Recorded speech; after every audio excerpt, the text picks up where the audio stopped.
This is Andi Purewal for Boxing News. I'm joined by former two-time world champion Josh Warrington here in Sheffield. Josh, a big smile on your face, you're back. How does it feel?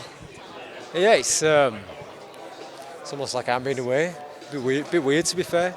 Like I've spoken to you over in Saudi and seen like the matchroom team and been speaking to them as a trainer, as a fan, as a pundit. But I'm back now as a boxer, and it's different. It's definitely different. Was it doing all of those media duties that made you keep that desire to return to the ring? Because you stayed in and around the sport. There was obviously question marks after Kakachi fight. Would you walk away? Would you still fight? Sticking in and around boxing, is that what kept you kind of the desire, if you will? Yeah, yes and no. I mean, I'll just be around the gym. Watching my gym mates, Maxie Hughes and Reece Mould, and watching them perform and go through hardship and come back and just doing it myself. Being in there, letting the punches go, knowing that there's much more left in there. Watching the sparring, and obviously you look for it as a with a training eye and breaking fights down and what. But then you're thinking, what would you do yourself? And then getting in there and doing it yourself and seeing bits and bats, and obviously with age comes experience.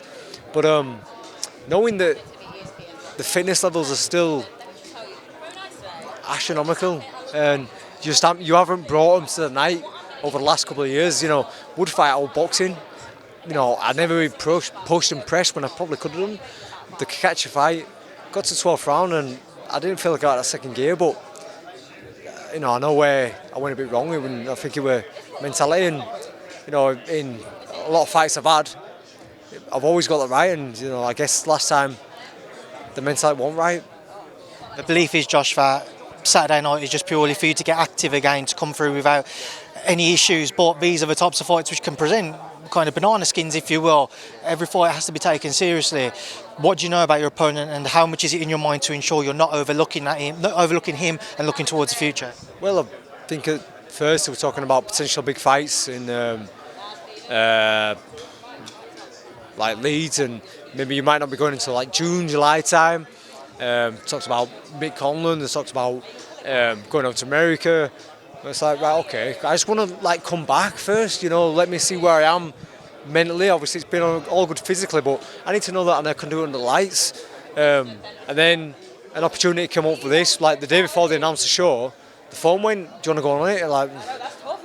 I know I can be fitness ready, but I'm ready to just jump on back on the everything else that comes with it, the media and the making the weight and this, that and other. But my manager pointed out, it's like, listen, you want to come back, you want to be active, it'll be 8 months by the time you get back into the ring. Any longer, it's going to be knocking down on 10, 11 months, and one thing what's not going in your favour the last few years, Josh, is inactivity. So right, you're right, pull my finger out and let's get to it. I'm sure it's going to be a bit of a shock for you when you step into the ring on Saturday, knowing you're maybe the 3rd or 4th fight down on the card. What do you make of that, and how do you feel about kind of not being that main event? I've been here, I've done it before, Andy, but maybe if it's a second coming, and it's going back to square one, isn't it? I mean, if the show about me, then I'll be sell loads of tickets and stuff. But I kind of don't mind, because kind of coming under the radar a little bit. Obviously, I walk in here and all the media outlets want to talk to me and stuff like that. But it's like I just want to concentrate on my job. It's got to be for me. It's got to be done for me. So I don't sound selfish, but I need to answer a few of my own questions, and I'm glad that I'm not going to have to be here and do as many interviews as Dalton. Obviously you all want to speak to me, but yeah, get the fight done on Saturday, get myself home and get back to the gym. I know your eyes are fully fixed on Saturday, as we say, but I did just speak to Frank Smith, and he said there have been preliminary talks, if you will, about a potential Michael Conlan fight. Is that the one which for you makes most sense? 2 big names, 2 big ticket sellers, could be a huge fight, whether it be over here, whether it be over in Ireland. It'd be lovely. It'd be real nice. I think our names have been flirted for a long time, but it's never materialised. Always behind closed doors it's been flirted with, but yeah, it could happen. He's a big ticket seller. In boxing's fans' eyes, people might say they're both on the last chance saloon.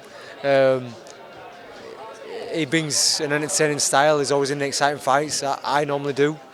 So yeah, why not? Well supported, and fans want to see exciting fights, don't they? Is that something which is on your mind when we talk about those big fights? It's not just about the names, it is fighting somebody who's going to bring a fire, bring an exciting style, which will light your own fire within you. Mate, that's what it's about. People want to see an entertaining fight. Like, yeah, obviously, you want glory, you want belts, you want titles, but like, people want to see entertainment. Don't look at Ben Eubank. It's like there's no belts online, but how much is captured. So, yeah.